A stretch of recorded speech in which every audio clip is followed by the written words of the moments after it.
What's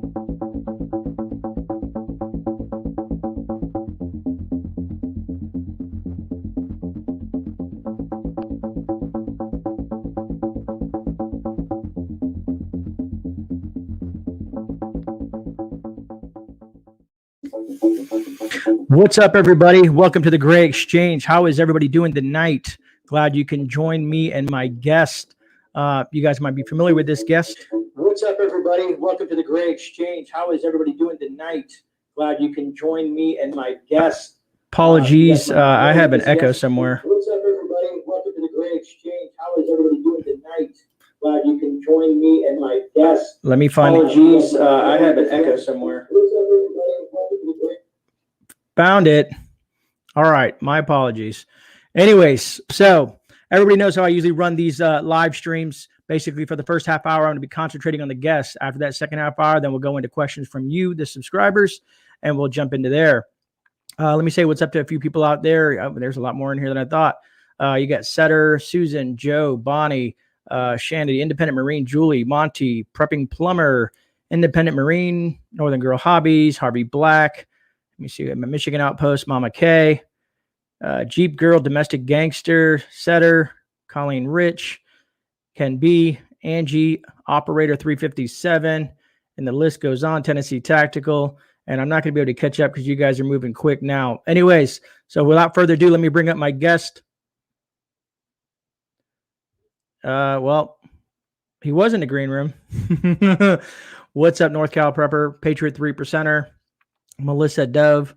Let me see. Well, anyway, so Jason was in the gray room, as people like me to call it, and then he just popped out. I'm not sure what happened, and I'll let him pop back in when he gets there. So anyways, I'll run this until he gets back. Thank you so much, Van Life with Gina, for that super chat. You were awesome. So you members out there, you guys saw that members only video today, so you guys know what's up with the super chats. I guess I can kind of touch on that real quick. What's up, Josh? Is for now on. Well, now I really want to save this till Thursday. So Jason is back in the gray room and we're going to bring him up and we're going to go ahead and go through this. All right, guys. So stay tuned for Thursday's live stream at 10:30 Eastern time. I got a lot of things to go over, some really good things popping off. Anyways, I'm going to bring up Jason now. All right, guys. What's up, Jason? What's going on, guys? How you doing? How are you doing this evening, brother? I know you're a little bit tired. You know what? It's funny, man. I was going to do a live stream tonight and I was like, fuck that, I'm tired. Then you called up and I was like, fuck that, I'm doing it. You know, so it's one of those days, man. Yeah, no, I appreciate you, jumping in for me with all the stuff. Only the members knew that I was running into a situation. I did a little member video and whatnot, and they kind of had an idea that the current guest that I was trying to have on tonight kind of got some issues, and then you came in right at the end and jumped in and saved me. So I really appreciate that. Not a problem, man. It's an easy thing to do. Yeah, so for a lot of folks, I mean, most of you guys, I'm assuming, that are in chat know who Jason the Angry Prepper is. You also know who the Angry Truth right here. There we go. I'm pointing right here, right this section. So you guys should know who he is. But I wanted to go to a brief little history of Jason and his past in regards to YouTube and whatnot. For some of you folks that may or may not know, everybody's very familiar with I'm assuming Jason's Doomsday Prepper Season 1, Episode 3, Back to the Stone Age, which was back in February 14th of 2012. Jason's also been in other programmings, a show called In the Know back in September of 2019, Business Insider, March 2020, NBC News back in August of 2017, and Truly, which Jason's unfamiliar with, August 24th of 2018. And the reason I'm bringing this up is to show you how much Jason is in the community and how he's been around for quite some time, other than just like, let's say, a pop-up prepper that's come out of nowhere. So Jason, so what initially got you into prepping itself? Like, was there some sort of trigger moment for you to like, hey man, things got to change, I got to go to a different place? Yeah, well, first of all, let me say hello to everyone who's saying hello to me. So hi guys. Secondly, I read a book called 1 Second After. I was looking to read a book just to slow down the possibility of getting Alzheimer, right? Because it runs in the family. So I remember I'm sitting at an airport and I see the book. I'm like, man, the cover was interesting. And then I think a week later, I wind up buying it on the Kindle. It's called 1 Second After, right? So I'm pretty sure everybody in here knows what 1 Second After is. So I read the book, and like an asshole, it might have been like as soon as I was done with the book, I started learning how to prep. I was like, there was a specific part in the book where he talked about watching kids in his town starving and how their ribs are showing, their parents are dead. And how he regretted not getting more dog food for the dog. And I was like, I don't want that to happen. So with that, I went on a tear. I was just prepping and MREs and shit that I didn't need and things I did need. And I read every like book, article online. I mean, I went bananas. I did all of that within 2 months. I must have spent $3,000-4,000 in 2 to 3 months. Wow. Oh, I heard myself again. I don't know where the echo's coming from. Anyways, Dusty Data, thank you for the super chat, brother. Appreciate that. So I noticed, like I said, your channel, what I have here is one of your first videos, which is about 5 years ago. It's called The Angry Prepper, the Outdoor Introduction. But I know you had previous channels and some other stuff like that prior to that. But is that what in your history in YouTube, did you have how far back did you go? Like, were you been around on YouTube longer than the 5-year mark? I'm gonna probably say 6-7 years. I thought it was almost 10, but I just looked at my my Angry Outdoors. And I remember starting that channel probably a year or two after the Angry Prepper channel. Gotcha. So being that you've been prepping for quite some time, I was curious to ask you, over the past decade, let's say it's roughly about 10 years, you know what I mean? What have you learned over the past 10 years or so when it comes to prepping? Like, is there anything that really comes to mind that was like, man, I learned a lot in this time frame, like something that just stands out to you? As far as prepping goes, I would say the kind of food to buy and how much water to store. I remember water being the biggest issue for everybody I've read. They were saying you got to get water containers, buckets, and all this other crazy shit. And I found cubes, sort of like cubes, those square 5-gallon water containers that stack neatly in the home, and they stack in a corner pretty good. Not great, but pretty good. And I remember thinking, and food was the next obstacle. Water came first because obviously water is more important. Food was second, and food it was the MREs. I went straight crazy on that. Then I started buying canned goods because the MREs were costing me anywhere between $50 to $80 because when I was on eBay bidding for the MRE boxes, like a jerk, I was getting into bidding battles with dudes. So I was like, fuck that. He's not taking this box from me. And then it turned into an ego contest more than it was survival. But I have alone, I think I have probably 6 months of MRE, maybe 7. Nice. I just because you mentioned MREs, I have to throw this out there. It's a funny question we like to ask folks that consume MREs. Do you know what the gum is inside for MREs? No, not at all. Other than So usually inside MREs, you'll find a stick of gum. So in the military, they give you the stick of gum for one main reason only. MREs are very nutrient dense, and the gum is to get it all out of your system. So that's sure. So if you ever eat the gum and MREs, you'll know what it's for. It'll clean you out. Because they changed it to little chiclets and whatnot. Yeah, right, like chiclets. And I was like, oh, look at this, aftermints. Very good. Yeah. Stay away from them. I mean, if you really need it, if you're consuming MREs on a consistent basis, you might need them just because it'll mess up your insides after a while. But that's just lessons I've learned, being in the Army and whatnot. Well, that was the thing with the MREs. Someone, a military guy, he's like, you got to be careful because of the high sodium content. I said, yeah, those are the last resorts, and I would mix them in. It wouldn't be like MREs for the first 3 months or the last 3 months. They'd be mixed in so that it'd be in I guess an equal amount of between bad shit and good shit, if you will. Yeah, for sure. But in like you said, in any survival situation, it's better to have than not have. Right. Now, I noticed, I'm assuming over this long period of time, you have so much gear, some gear that's great, some gear that you should probably have never bought. Any specific gear lessons that you learned like extremely the hard way, like out testing something or out in the woods with something, and you're like, man, this is a piece of crap? Unfortunately, no. I mean, fortunately, that has never happened. I've never bought something out there and was like, fuck this thing. No, because I did my research when it came to gear, right? So I bought military gear because I'm rough on my shit.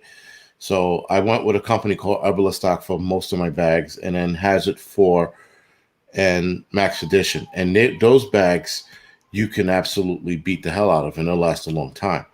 When it came to knives, I made sure I went to knife forums, which, by the way, people on knife forums are pure dicks.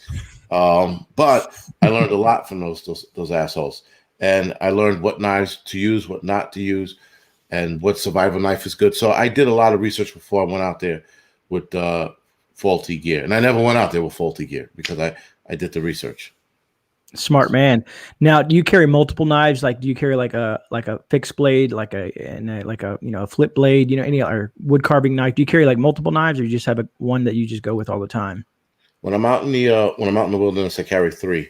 I carry it's a bigger style knife. They're all fixed blades except for the folding knife in my pocket, and I carry a carver knife. That knife is to start a fire and cut small game. And then the bigger knife, it's if I catch bigger game, and it's a baton wood. Nice. When you said small game, what the first thing that popped in my head is chipmunks. Yes, that horrendous hunting, what you call it, chipmunks. That sucked, man. I mean, it gave me an appreciation that, it's funny, the sensory issues that people have. If you've never been hunting before and you never had your hands on a dead animal and you never gutted an animal, till its muscle or skinned it, your sensory issues. It's funny. It's funny how your brain goes into overload when you do something like that. Like the chipmunk was in my hands. Like this felt weird. Like I just never had anything. Then I got used to it inside of like a half hour, because then you start thinking it's survival. It's not about how it feels in my hand or the blood. It's about making sure I can get this process to where I save the meat and I'm able to eat it. Nice. I mean, I've seen chipmunks. I've ate squirrels, rabbits, snakes, and other various, critters and whatnot. I've never had a chipmunk, funny enough. I never thought about hunting them just because of the size of them. Maybe chipmunks are bigger up in that area, but I mean, they were pretty small little guys in my area. They were pretty small. You know what happened too? And I hate to admit it, but when I was hunting chipmunks, I got into this zone, and all I wanted to do was see whether or not I can hit them. And I was, and then where I can hit them. And I hit the last 2 in the head, and I was like, yeah. And then he's like, now you got to clean them. I was like, fuck, And then after I was done, with the whole thing, I sat down. I ate one of the chipmunk. I think we gave the other one to the dog. After I sat there, I'm like, hunting isn't that fun. It's a necessity, but it's not something I could see myself going out there for sport, No, I agree. That makes sense. I was going to say, how many chipmunks did it take you to feel full, and what did it taste like from your perspective? Well, I only ate 1. I think I killed 4. The guy who went hunting, he ate 1. I think we might have gave him 2 to the dogs. And no, another guy came along. He ate 1, and I think 1 went to his dogs. But if I'm not mistaken, and it tasted like I would say like rabbit, but smaller. Okay. And it was, I mean, also because I cooked it to a crisp like an asshole. It was a little tough to chew. So. Yeah, I mean that's small. I'm assuming too much heat will burn through it pretty quick. Yeah.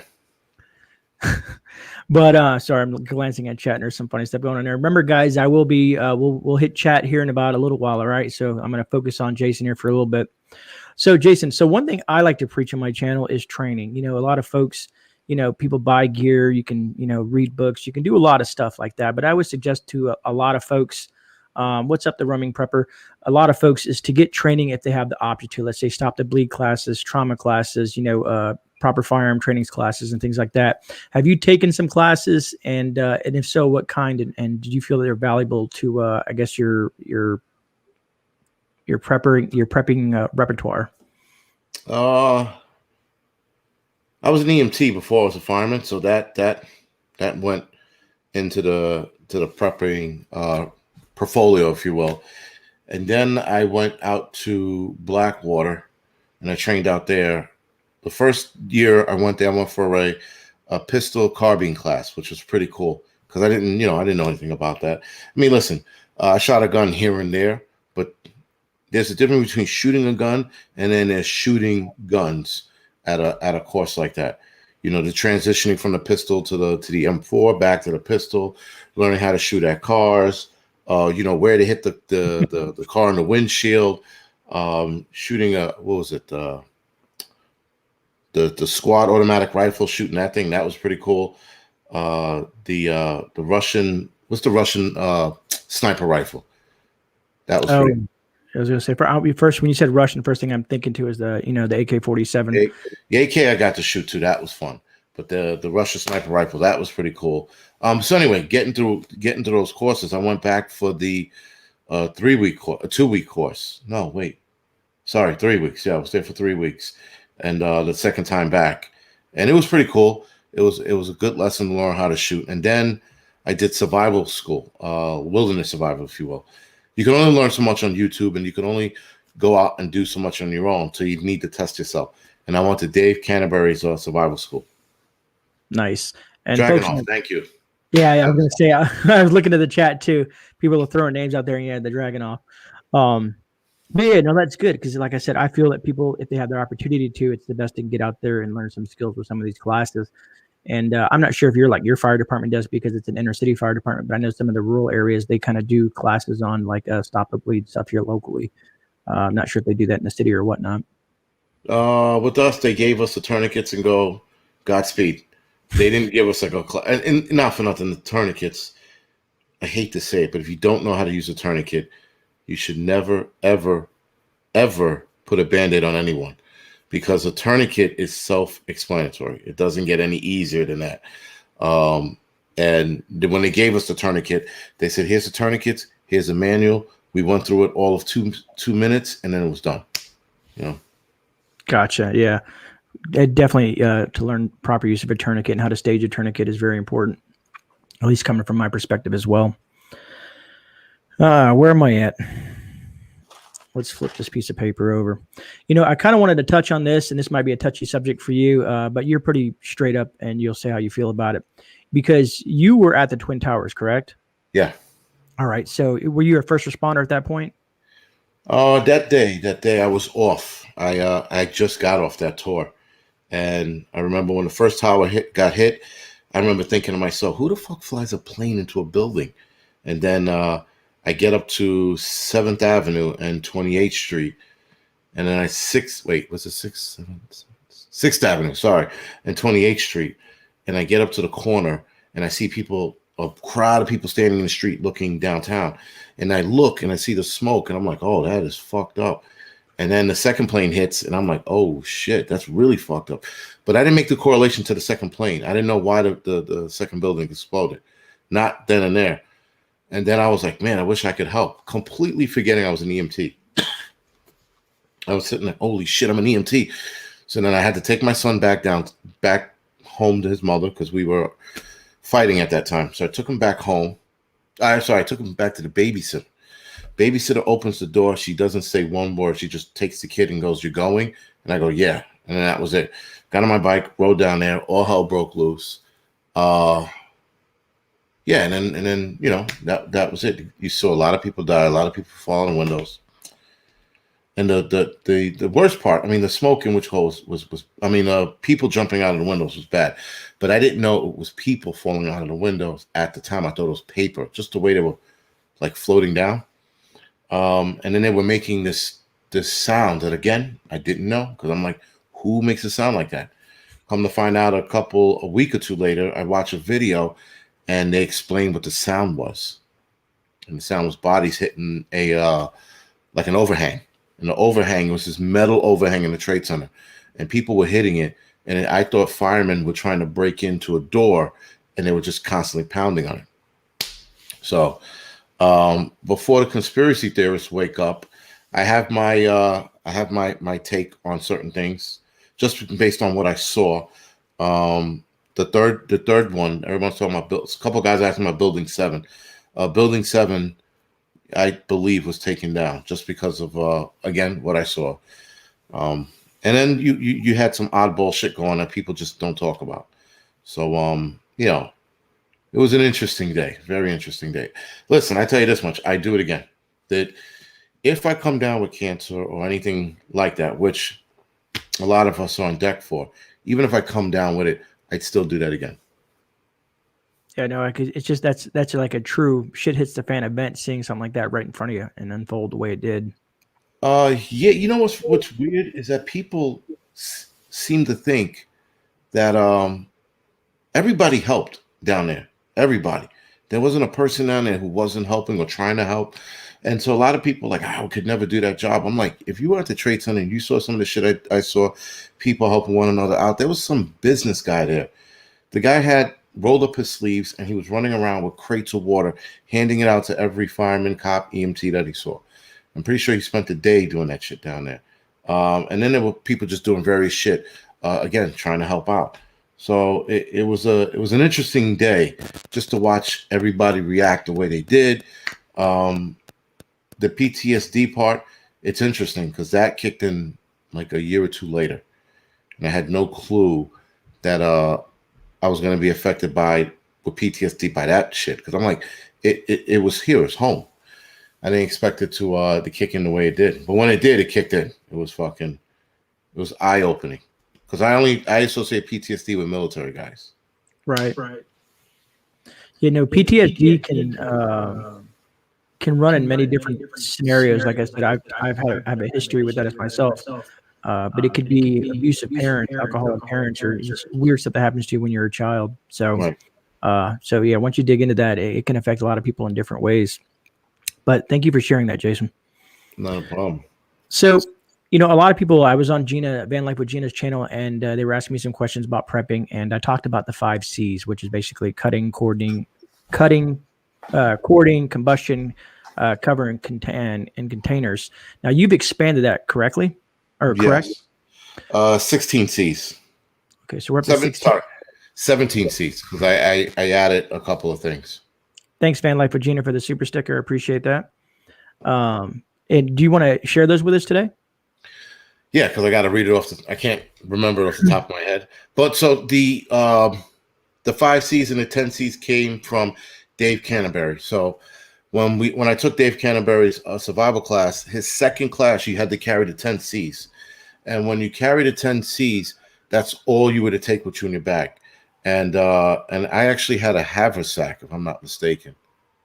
No, I didn't have the haversack. I had the cloth, the oilcloth haversack with me to collect tinder and stuff like that to start a fire later. But he goes over the 10 C's, and so I have to give him credit for it because I'm not going to sit here and act like I made this shit up on my own. 1, 2, I don't want him to be pissed at me and saying I stole it from him. So I give Dave Canterbury is the reason why I came up with the 17 C's.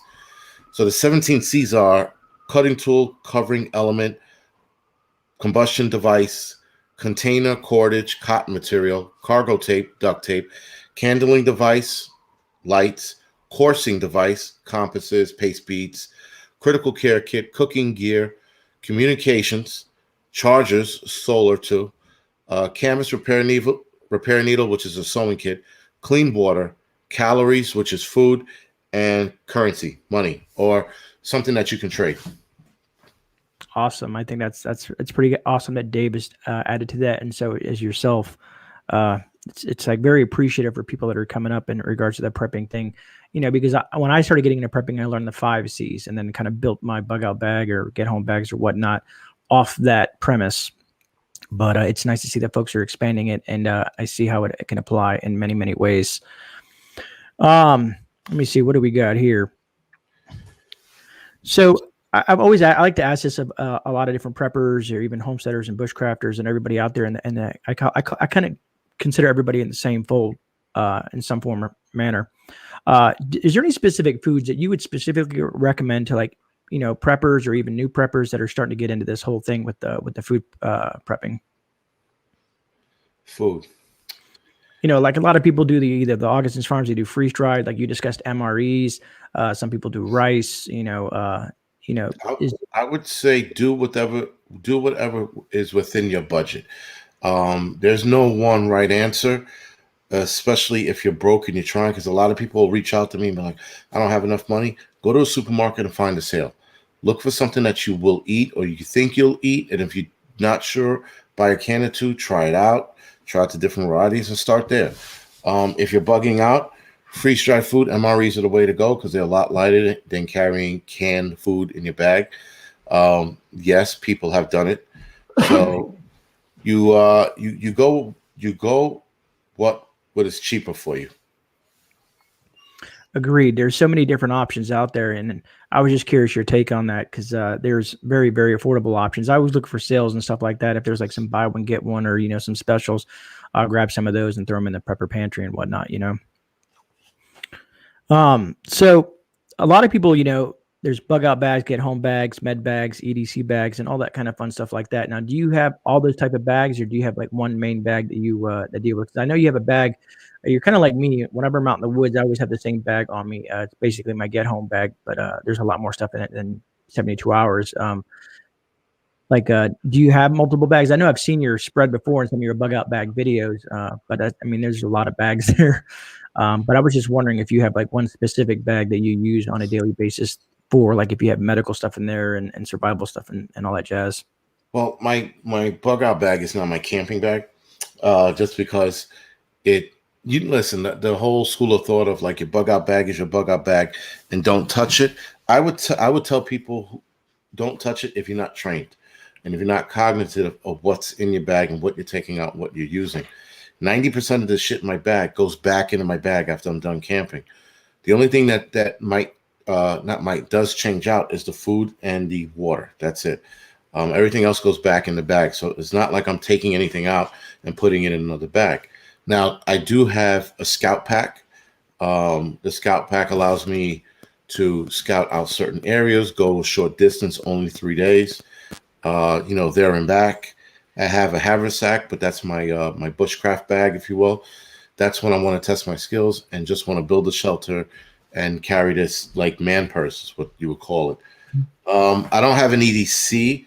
I'm building one for a video, but I'm not, I don't carry it just because, or an EDC bag. I have an EDC, like I carry the same knife on me. I carry a flashlight, and I used to carry a first aid kit, but I took that out for a video and I don't know where the fuck that went. But yeah, I have multiple bags for different things I want to do in the wilderness and for certain things that might happen. The scout pack, again, is just something that if the shit is bad here, but I got to walk around the city, I got to walk over to the storage unit, I can use the scout pack to throw shit in there and then bring it back.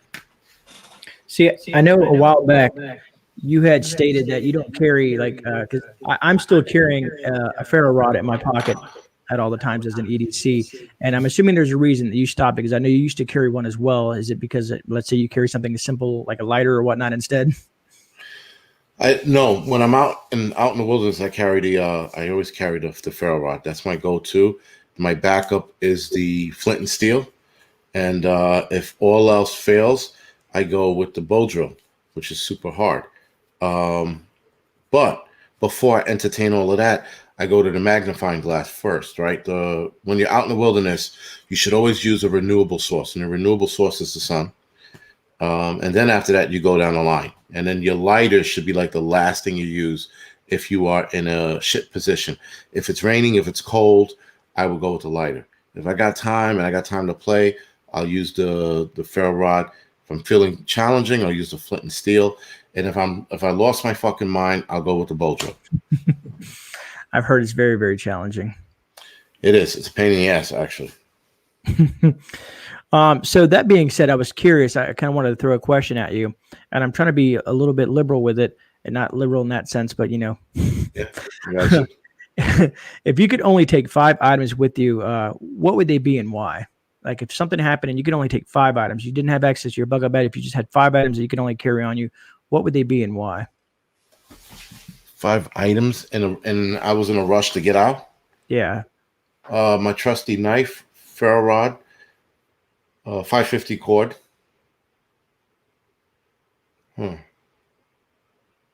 I guess my first aid kit, or my mini trauma kit. Sorry, and I don't know what the fifth thing would be. I See, wouldn't buy it. It wouldn't be shelter or anything like that because that's stuff I can build.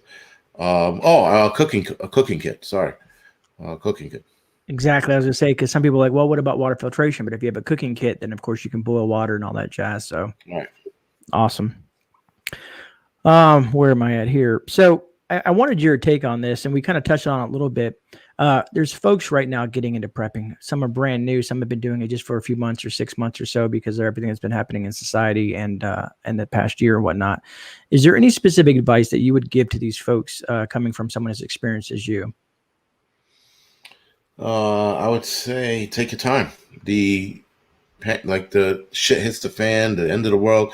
It's not going to happen tomorrow.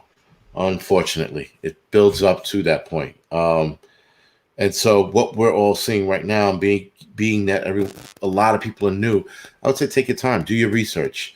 Don't go out and buy fucking $3,000 in MREs, or I think it was like $1,000 in MREs. Don't buy useless gear. Again, do your research, take your time. Very smart. Now, I know you've discussed out because there's people that, like I think you had did a video on it not too long ago about people who, want to do away with the bug out bag and stuff like that. People will say, well, I'll just bug in and whatnot. You know what I mean? And I've heard some of the things you said. And I've even quoted some of the things you said. If you're in your home and someone throws a Molotov cocktail at your home, you have to bug out. So that being said, I always wondered, what do people do? Thanks, Van Life, Regina, for the super sticker. Truly appreciated. She is killing it tonight. And people with disabilities, elderly, people that can't leave their home, is there any suggestions that you could say for them in regards to their situation? Depends on the situation, right? So if it's Hurricane Katrina kind of tornado kind of deal, they're going to need assistance to get out, right? They can't stay behind, especially if their house is fragile, right? Or it might flood. They're definitely going to need assistance to get out. If it's the road kind of scenario where everything collapsed and nothing is continuing, they're going to have to stay put, unfortunately, because they're not going to hit the road on their own. If they can't walk, if they're using a wheelchair, but they can wheel themselves, they can go a certain distance, but then what? They come to a point where one of their wheels fall off, breaks or something, So unfortunately for those people, they're going to have to make do indoors. If their house catches fire, they're going to have to adapt very fast and get the hell out. I think people who are in wheelchairs, they should have a second wheelchair outside the home, just in case there's a fire and they have to bail out. They can't take their chair with them, but at least they have another one outside wrapped in plastic or some shit, so, protecting it from the elements. Disabled people, depends on their disability. It does, that there's no one answer for it because you got to look at each individual case and go, all right, I would do this for you, that for you, and this for you. Yeah, I had someone asked me that question in chat a while back, and she's like, she's blind and she lives by herself, and she was like, what should I do? And I was like, that is a very, very complicated question, especially if she didn't have any help or no one to assist her. She didn't know what to do with her home and with stuff around her. And I was just like, man, I really don't know how to answer that question and give you the best advice when it comes to stuff. She reached out to a few people via email. Oh, okay. So you knew who I'm talking about then, right? Yeah. And I told her, I said, I think I remember right. I told her something about like building a bag and learning how to, grab your shit and go if you have to. When she was talking about in-house, I said, just get the stuff you eat. Like if you've been blind long enough, your hands, your smell, and your taste are like your eyes. So, she's going to adapt that way. I just hope she doesn't overthink it, if she's listening. I hope she's not overthinking it too much. All right, so we're just a hair bit past the half-hour mark, and I see one of my mods grab my attention, and someone has a question. So if you guys want to ask Jason some questions, you guys can just put them in all caps, and I will try to catch every single question that I possibly can in the time allotted. So Harvey has me a question. It says, Kitsy Witty asking AP, what's the best folding mini stove or multiple burn system stove for a bug out bag?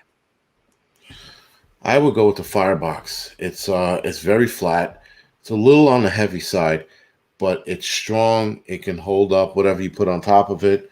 You can burn it anywhere, and you can burn the renewable source that's around you, which is wood. If you go with one of those rocket stoves, you only got a certain amount of hours on it, if you will, until you run out of gas.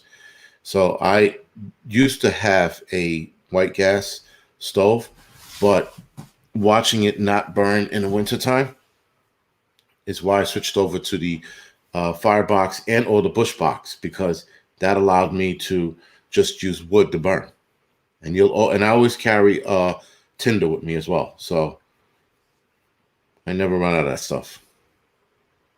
Nice. Ken B asked, what brand model knife is Jason's favorite fixed blade? What the hell's that called? The Becker BK9. That's my best. That's the best fixed blade, and there's the BK2, which is another good one, but I don't have that one. Right, that one there, and then there's the Mora knife, the Gerber. That's the full tang knife. Those are my two favorite go-to knives. It's ironic you said that. I'm giving away a Gerber strong arm and a Becker BK2 for the member giveaway. I just think they're two solid knives. I agree with you. And the Moras make a very good knife as well. Well, they just started with the full tang a couple of years back, after like multiple requests, because though their knives are great, sharp, they snapped often, because they were what they call rat tails. Mm-hmm. Prepper 101 says, Jason, what would you do in a shift situation? This is a question I think you asked. Jason, what would you do in a shift situation if you came across a prepper stash of items? I would leave it. If I was dying, I would take it. But if I wasn't and I can make it to my next point, B or C, I'd leave it. Dusty Data has a question. He says, I really want to know from Angry Prepper, who was the persons who is assessing them on the show for the Doomsday Preppers? You know what? I knew that answer a couple of years ago. I wanted to say it was somebody who's on YouTube, who's well established. And and thing is that rating was like complete and utter bullshit, because there were some people who, like Mike, when they rated me, first of all, when they did the show, they weren't rating anybody. And then they when you go back on the show now, I think when you see like my show, for example, they rated it and they were like, they gave me like a 9 or 2, not a 9. They gave me like a 2 or 3, some crazy shit like that. And that's how I knew it was some asshole who's never lived in the city, who's never adapted to the city, who doesn't know my entire plan. So they rated me based on what I said in the show, but I didn't say everything in the show because I'm not an asshole. I'm not going to tell you, my deck of cards and all the cards I'm holding. I'm not going to show you the whole thing. I'm only going to let you know. But listen, the show was for ratings. So if you recall, a couple of people got arrested because of this fucking show. So if Doomsday Prepper comes around calling for you guys to be on the show, I would absolutely say no, unless you're going to go the lighter route, because they want you to do shit like build bombs and fucking ram a car and talk about how you're going to take cash and food from people because you have guns and they don't. So that guy got arrested too for having illegal weapons, by the way. You can't trust I don't know if you want to call it mainstream media or whatever. You can't trust the entertainment business. No, you can't. The entertainment business is a bunch of assholes. And like the last couple of years, they've been contacting me here and there, and I just look at the email and I just keep moving. I'm like, I really want nothing to do with them. There was one that sounded interesting, and I was hoping they would call me back. But the problem is with these shows now, the way everything's going, I tell them all the time, I'm like, I'm not your kind of guy. I said, I'm too honest. I will get your show in trouble. So, and that's it. They can't handle the truth. Well, it's that, and that they just can't handle having fun. God forbid if I was on the show and I said something, off-colored, the white liberal justice of fucking Oregon would come down and be like, oh, he said this is racist. Like Christmas trees are racist now. I don't know how, but that's where they went with it. So with that being said, I couldn't be on anybody's show. I'd get people in trouble. I did an interview a while back with NL Ghost Wolf, and he's in Newfoundland, and they approached him about a show. I don't know what show he was talking about, but he said as long as there's no drama in it, what he meant by drama is made up drama. Yeah. You know, he felt by going out hunting, you know, moose and bear and stuff like that, that's enough drama. But no, they wanted to add drama to it. And he said, no, I'll pass.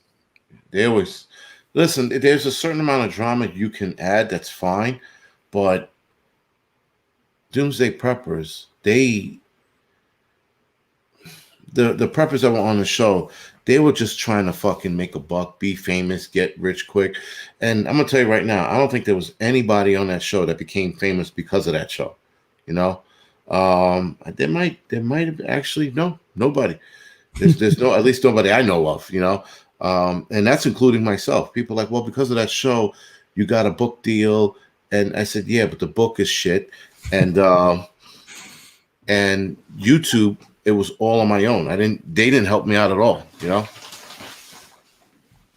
I have a question for you, but I'll ask it after I try to catch up and chat. Because Eric Johnson said, Angry Prepper, how close are you and the family to moving out of the city? We're hoping by the end of this year, as long as all my debt is done. Because, you know, looking at mortgages, you got to fucking square a lot of your debt away. So I'm squaring all my debt away. So it's pretty much every YouTube check I'm getting now is going towards paying off my debt. So by August, the latest, I should be completely done. And by September, we should start looking to get out of the city. Nice. You know, that kind of makes me think of something. I don't know if I went over it here, because I looked at your top 3 videos, and the biggest one was correction. The food crisis is coming, but and ... And you had almost 270,000 views on that, man. That was very impressive. Okay. You know what? I can't remember. Not that I can't remember numbers. I go on YouTube now and I make videos and I just hope for the best, because that's where we're at right now.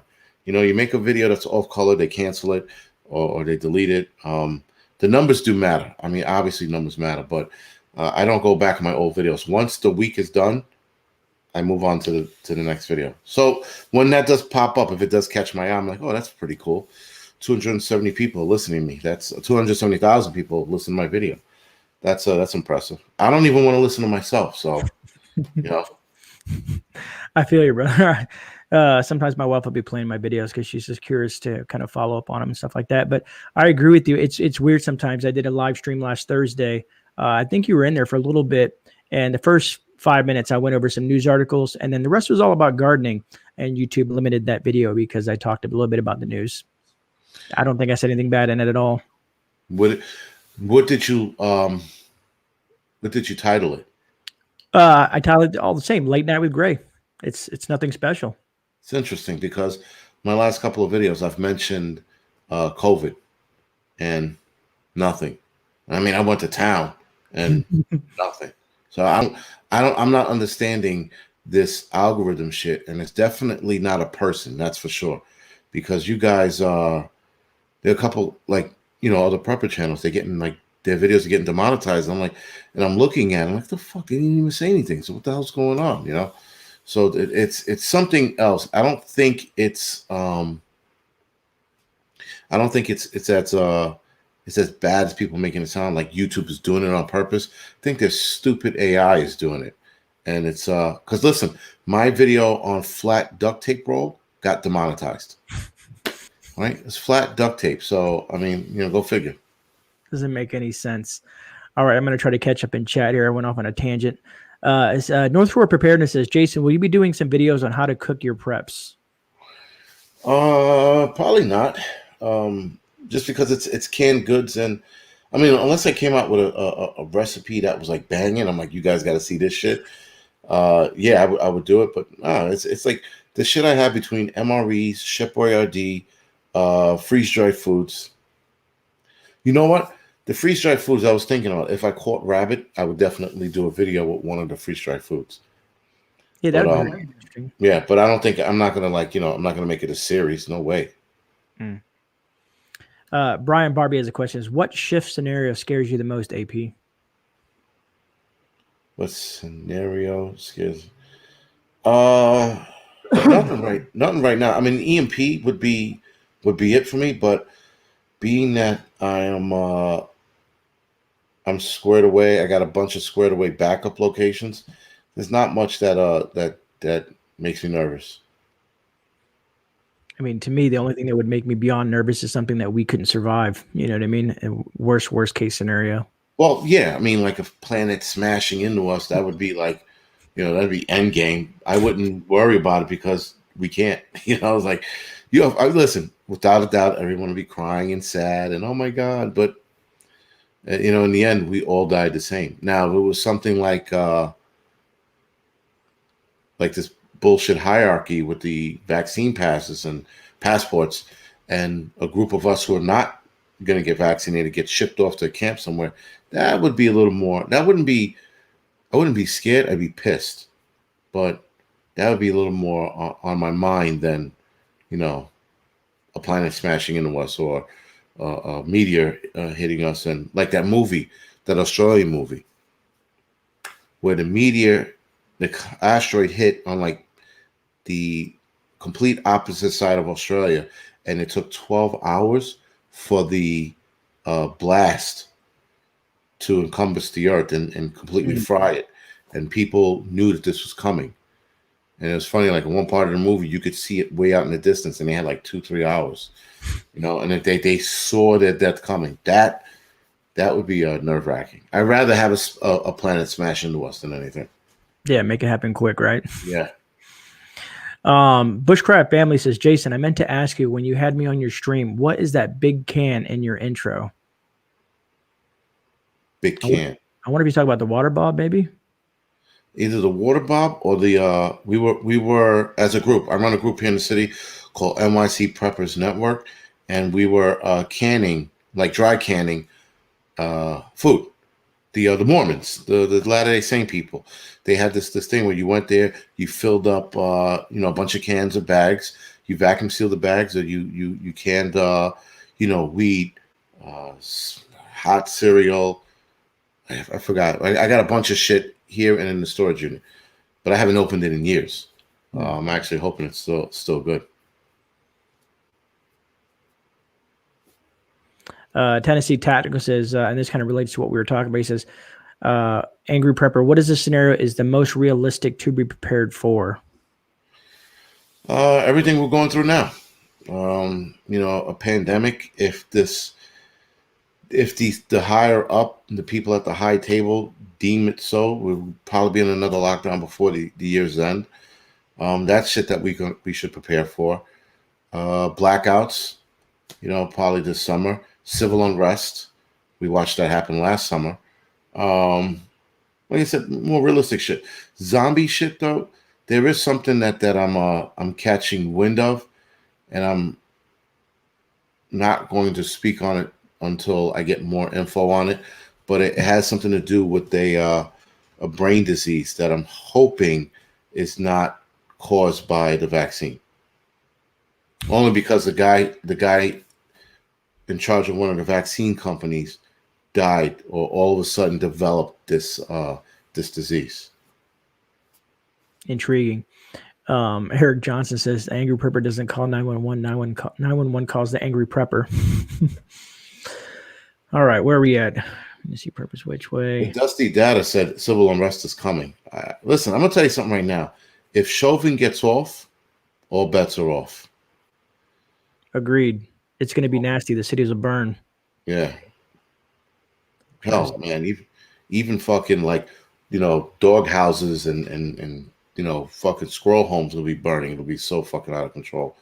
People will be so pissed off, and I think people are also looking for a reason to burn the city and steal and loot and riot. So, yeah. Matter of fact, speaking of that, I think that was.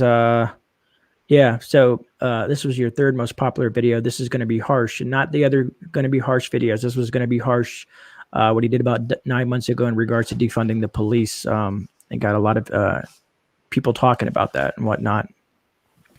And I think, like I said, like you just said, if he gets off, and if you've been watching the news, it seems like they're almost pushing it. that direction. And at least from my perspective, I keep on seeing stuff like, oh, they're saying this, and his girlfriend said that, and I think that one of the officers said, well, his knee wasn't on the neck today; it was on his shoulder, and it just seems really weird what they're doing with it. Well, that's what I mean when I saw that, and they said the body cam footage. You see the knee on his shoulder blade, which looked like it was on his neck, Right. and when you look at that angle, you're like, holy shit. You're like, man, but the jury they picked, it doesn't matter who they picked, they are all in there with their minds made up already, right? So it doesn't matter what they showed them, they could show them a video, an example of a video of Floyd smacking a 5-year-old kid around prior to that. And people will be like, fuck that, we want this cop in jail. So at this point, it doesn't matter what they show. I think the cop is toast. I agree, being that the city's already kind of put him that way by paying out the family, whatever the biggest payout ever in history. Right. So they kind of already said you're guilty, regardless of what happens in the court systems. Yeah, and I don't know where they came up with that fucking number to pay out this guy's death like that. Like, but this is what happens when you have liberals and Democrats in charge. They just do dumb shit, and they just don't know any better because they're idiots. Right on. Gary Latona / Bulldog Prepper says, do you think the Ukraine situation will start World War III? Absolutely. That situation's not looking good at all. And I think China's going to move on Taiwan this year as well. That move is not going to go down well either. So with that, with these two powerhouses making these two power moves, unfortunately, America's going to have to respond. Yeah, no, I agree. And everybody wonders if good old Joe is going to sit back and not do anything. But I said I doubt that they would have to do something. They can't just sit back. Susie D says, I was on the edge of my chair watching all of your journalistic video. You stayed away from the mix. Have you been in trouble for the recording the event? And I know Jason's talked about this before, and it's up to you if you want to talk about that or not. Wait, which one? I was thinking the riots at first, but the way she stated it, I'm thinking maybe she's talking about the 6th. The 6th I got a talking to. But and that was from like government officials, but it didn't pan out. They watched all my videos and they just told me that they had to interview me, and I told them, they asked me a bunch of questions, yes, no, maybe, and then one question I was like, you guys saw the video, and then that was it. It was done. Take care, Hutch. I just caught that. Tennessee Tactical said, but isn't the first time that a family has been paid before the verdict of the trial? I'm not 100% sure. Maybe, I don't know if Jason knows or not. It is the first time. All families are paid after the court findings, and it doesn't. And in a lot of cases, it didn't matter which way the finding was going to go. The family was going to get paid out of wrongful death, whatever it is.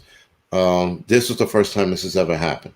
So with that being, and this is the first time a large sum like this was paid out. And listen, I mean, I'm not making light of the situation, but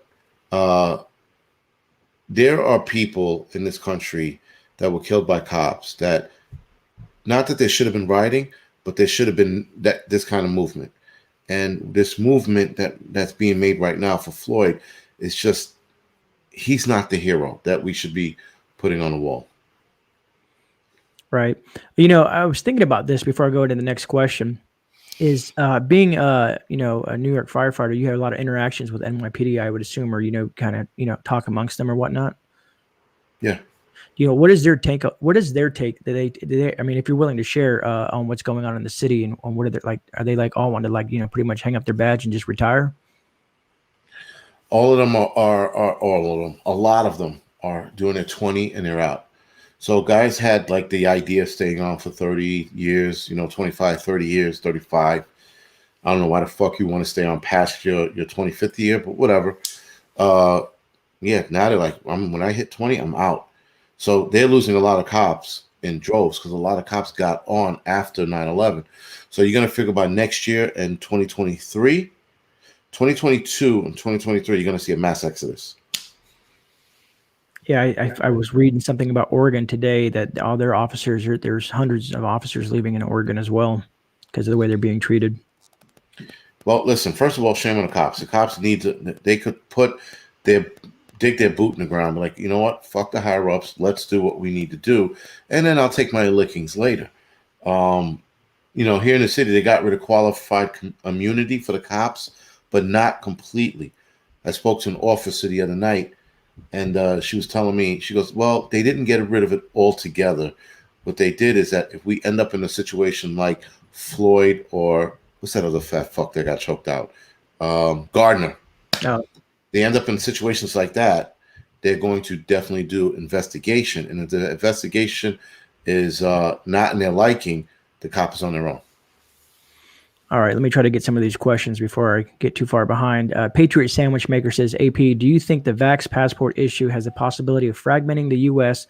with Texas and Florida already against it, but some other states will be for it, and the Fed is for it too, of course? Well, again, the federal government, and they're flip-flopping. Right now, they're not stepping in, so that's a good thing. I think they're going to make federal guidelines for flying and interstate travel, I guess if you take a train or whatever. But as of right now, as a whole, like we must have it, they're not putting their hat in the arena.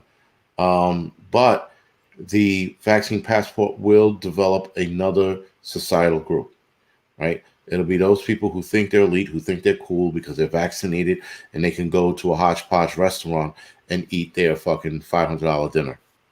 So they can keep it. They can keep that in their fucking shitty restaurant. I want nothing to do with the vaccine, the passport, or anything of that nature because I don't see anything good coming out of this vaccine.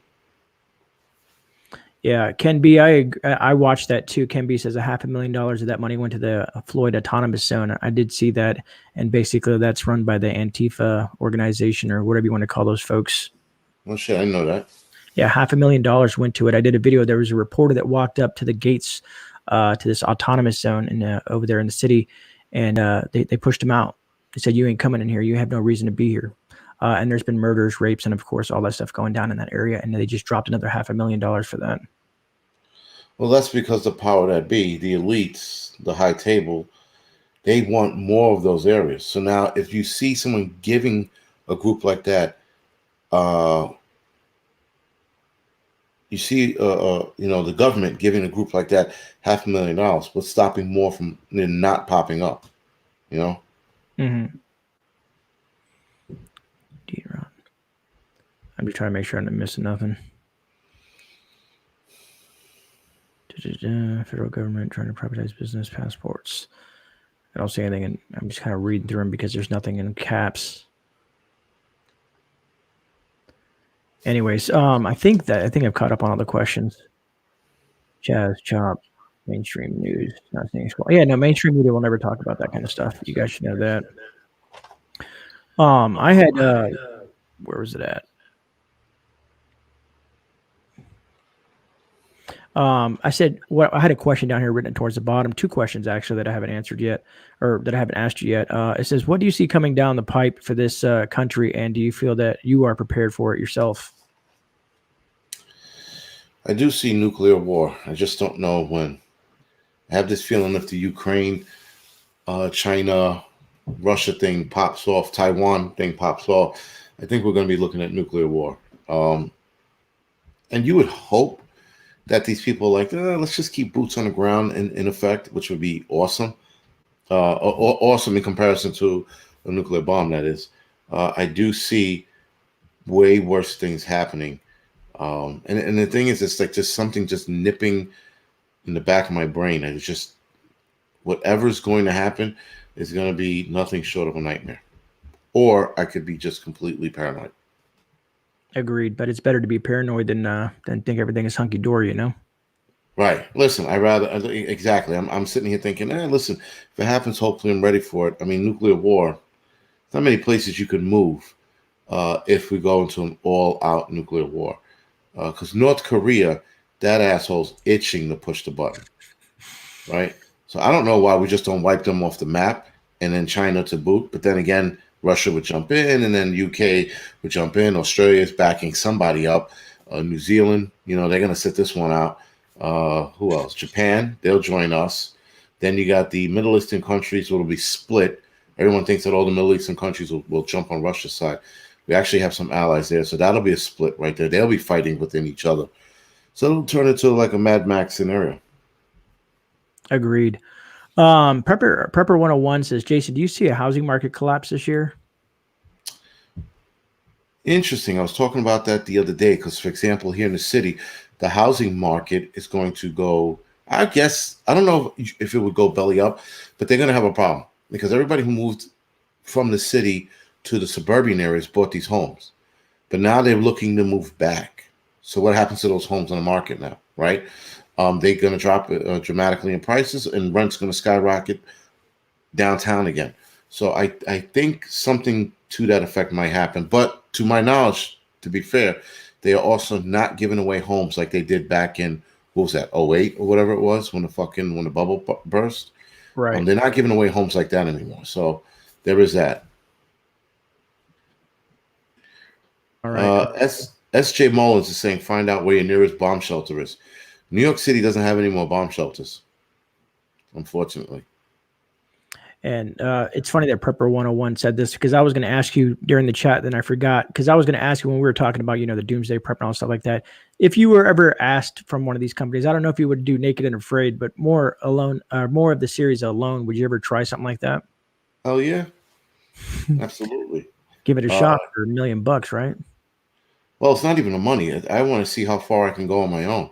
The money is a bonus. If you go in there for just a money purpose, you're not going to win, or at least you're not going to last as long as you think. But if you go in there to challenge yourself and see how long you can last, that's what counts more than the money. Yeah, my wife, she talks about it all the time that she would love to do something like that. And I said it's a lot harder than people assume it to be. And it's the mental preparedness is, I think, where I see a lot of people lack in that show. Right. And you know what the other thing is? It's the loneliness. That does people in more than anything else. People think that they're going to go to the woods and they're going to be there 30 days and they're going to be perfectly fine. If you are a social butterfly, if you will, you're not going to last long in there. If you are, somebody like myself I can adapt, I would fare well, but I don't know how long. I mean, like survival skill wise, I could be out there for a long time. Social wise, I don't know. Yeah, it's definitely intriguing because most people they miss their family, and that's when things start to fall apart, when they start dwelling on that. Kitsy Woody says, thank you, Angry Prepper and GreyMan Prepping. Thank you, Kitsy, for being with us this evening. North Carolina booming in the house, 600%. Let me see, what do we got here? It's already happening. People weren't fine. Earthquakes are happening right now in the West Coast. Are they? I haven't heard nothing yet about that. About what? Earthquakes happening right now on the West Coast? There's movement, but I don't know how bad. Because I think that's going to snap soon. You think California is going to fall into the ocean? I hope so. I know, right? That would fix a lot of situations. Not a lot, but a good many. There are probably people now, I'm subscribing from you. Okay. I know, right? All the West Coasters, they're like, yeah, all right. You guys don't like it. Yeah, unsubscribe, fucko. Yeah. Okay, Patriot Sandwich making confirm there's a 4.0 quake. But 4.0 quake is like a Cat 1 or Cat 2 hurricane here in Florida. We just kind of brush it off. Unless it's a precursor. Yeah, true. That is very true. They said a big 9.0 is supposed to hit soon. Cat Lady Prepper meow. Hoot Owl is how many miles? Shitballs. Where'd it go? How many miles can Jason hike, walk with a full backpack? Until my feet fall off. If that makes sense. I could put in a considerable amount of miles. I would, if I was bugging out, I would only do anywhere between 15 to 20. I wouldn't go over that just because you need your feet for the next day. If that makes sense. If that answers your question. It's funny. You'll walk a lot more when you have that adrenaline pumping in a true shift scenario. People, your survival instincts will kick in, and you'll be able to pull a bit more. But when you're walking up those steps from work, that the kind of that incline that you go when you leave work, or is it coming to or coming from? One of the two. It's coming from work. Yeah, it makes me think of the Rocky thing when he's going upstairs when he's training. Yeah. Well, with my backpack on, it's funny. Like when I get to that point in the walk, I'm like, get this fucking bag off my back already, because it's at that point, and that's always the point I hit, and then I get to the top of the stairs and I'm fine. But it's always the same feeling, which is strange. Though today I did take something called Shroom Tech, and I was able to do the walk in like almost not half the time, but I shaved like 5 to 7 minutes off my walk time. Nice. Yeah, when I'm out there, it's like when I'm running through, we have a lot of sand. They call it sugar sand down here. And when I'm hiking through certain trails, it gets deep in that sugar sand. And so it's like just like being on the beach, trudging with my backpack, my boots, and my gear on. Once I do that for a little bit, I do feel fatigued, and then all of a sudden I get this second wind, and I feel really good, like that whatever releases into your body, and it's just like, yeah, I can go another couple miles, no big deal. I don't know if you ever experienced that euphoria. Yeah, I did something called a Go Rock event, and that's where you pay to get your ass handed to you. And one of them in Maryland, I was good the first half. Like the second stretch, I was wiped out. I thought I was gonna quit, but I didn't. And then the third leg, the last leg, I woke up again. I was like, holy shit! I didn't wake up. I was mad. I was pissed. I was like, why are you acting like a bitch? I'm talking to myself now. I'm like, why are you acting like a bitch? And then I got mad. And then I started fucking like carrying a log and fucking telling people, take a break. I got this. So yeah, that second wind kicked in, but it was anger. It wasn't like, it wasn't energetic. I was pissed. I just saw a question. Cherokee Survival says, I'm going to try to read this properly. Does Jason do any bargaining? I don't know if he means maybe in a shift scenario or whatnot. I have stuff to bargain with. Absolutely. I haven't done any bargaining yet. So I'm supposedly doing something with NY Prepper and Hudson Valley Prepping and Survival on April 23rd. We have like this little prepper outing thing going down. They didn't want to announce it online, but I'm announcing it just because we're hopefully we get to do like a trio video, and show what we did that weekend. I'm gonna say something about that. Tennessee Tactical says this is a great duo, amazing stream. Thanks, Tennessee Tactical. Thank you. Whatchamacallit? Hudson Valley. I was watching him, and he went out to Old Mutt, his location not too long ago. One of his videos. I've been watching his content because he's on Instagram a lot, so I see a lot of his feeds there. And then I watched one video he did a while ago where you made a surprise visit at the end. Yeah, right. Well, I was hanging out there, and he came to drop off some jars to me, which was a cool move. He's a cool dude, man. He shoots it straight, so I do appreciate him. And meeting him in person is always better, man. I know a lot of you guys on here, and hopefully one day soon I'll get to meet you guys. I still wanted to do that thing I talked about, the prepper meet. The prepper tour where I run into a bunch of you guys along the way. So I'm still looking to plan that. It might not happen this year now, though, because I don't think my car is going to make it. And I am looking to get a new ride, but I got to wait. Well, I mean, hurricane season is right around the corner. So, if that goes down, I'll be reaching out to you. Well, I will definitely make it for that. My car has one good trip left in it. And then after that, I'll put a bullet in and call it a day. The Outsider says, smash that like button. So yes, folks, if you got a moment in here, we got 106 likes, 148 watching.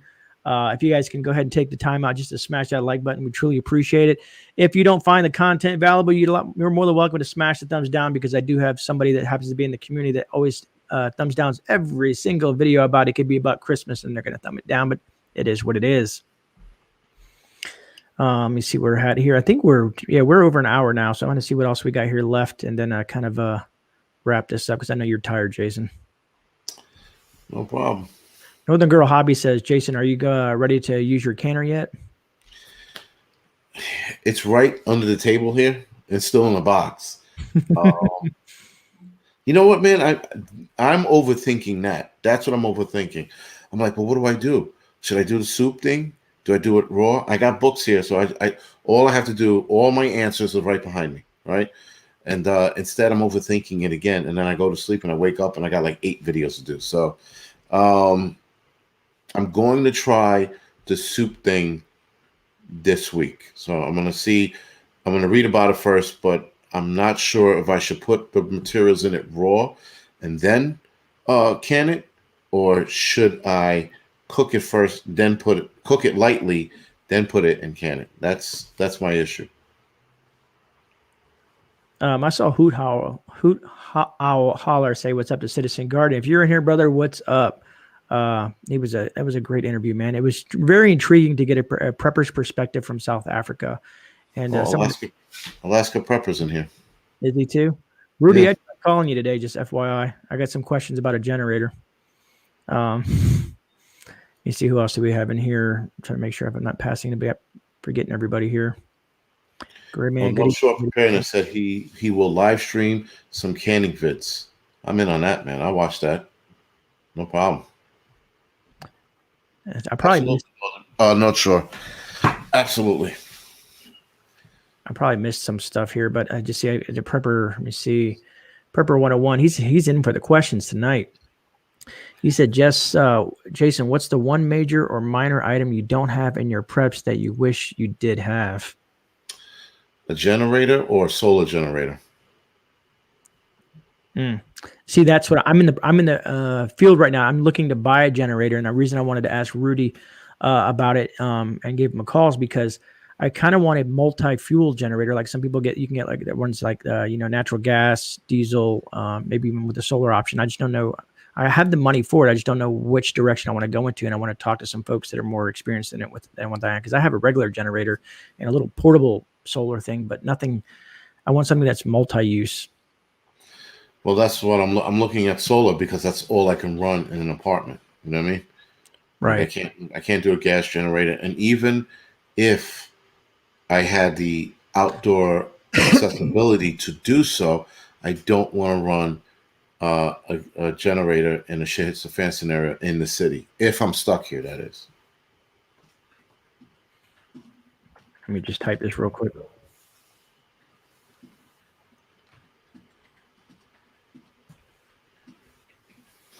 All right, bada bing, bada boom. Let me see. Multi-fuel generator is the way to go. Thank you, Rudy. I think, Jason, you got this. Yeah, we all hope Victor's doing well after his surgery. What's wrong with Victor? He had a hernia surgery. There we go. Can't spit shit out. It's getting late. All right, I think we're caught up to all the questions, and we are at an hour and 15 minutes, folks. So I think that's it, because Jason, like I said, he did this for me as I really like. I don't even want to call it, but yeah, man, I just really appreciate it. Joining me on the live stream, man. Other than that, folks, I think we're going to go ahead and wrap this up. And I want to say thank you to everyone in chat. I want to say thank you to everyone who's hit the like button. Thank you to all the members, mods, and everything that you guys do. Truly appreciate that. If you don't know who Jason is, if you're not following, you need to. You need to. He is very experienced and a lot of stuff when it comes to prepping and beyond. He has 2 channels. I got it link in the description. Plus, the mods have been dropping that all night. Is the Angry Truth, which I have right here. If I can figure out my screen, the shirt. And yes, he does have merch. Go check out his merch. This one his brother did. I don't know if I can turn around, but I like this one. This is the one I got. Stupid doesn't. Nice. Yeah, my brother. He designed the picture in the back. That was all him. Yeah, I think that's awesome. Jason is great. Who is this Jason person? Yeah, right. You guys are funny. But anyways, man, I want to say thank you, like I said, to everybody out there. And I will see tomorrow's Geared Up Wednesday for me. And then I'll see everybody on Thursday at 10:30 Eastern Standard Time on my late night stream. I do have some big announcements there. We're going to talk about some fun stuff. And I think that's about it. Jason, you have any parting words or anything that you want to tell everybody? No, man. I'm just thank you for having me on. That's for sure. That was fun, and this was fun. The live chats are always fun, man. I don't know. Yeah, I think I've been on one boring one, and I think the rest have been like good. Well, it just came across my mind. I was like, I don't ever remember seeing anybody actually interview you, and then I was just like, man, that's a great idea. Yeah, I don't think so. I don't think anybody else has. Well, maybe once. I don't know. I can't fucking keep track. I don't. I'm not. I don't know. I can't keep track with the interviews anymore. I'll do them. Like, yeah, man, I'll do it, and then we move on. You know. Or you get a pain in the ass like me that just keeps on hitting you up on your chat or your text. Thanks, Monty, for that GreyMan aerial recon device. Monty, no matter what you do, you've put enough super chats in that I'm naming that drone after you. So if it crashes, it crashes. We'll get another one. Anyways, we got to run, guys. Thank you so much. God bless all. Y'all have a good night. Me and Jason are out. Good night, guys.